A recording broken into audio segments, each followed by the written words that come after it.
Ayan, ika nga ni Yorme, kailangan ko rin ng tulong nyo. Kaya ayan, sana tulungan din nila ma'am para ma-maintain ang kagandahan, kalinisan, kaayusan ng Maynila.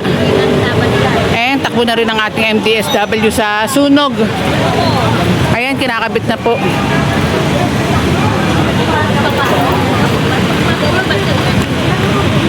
Nasaan na si sa malamig? Malamig po? Sa malamig, sa malamig. Thank you po. Nagtago. Dito kasi nakapwesto si... Nagtago lang. Dito kasi nakapwesto si sa malamig eh.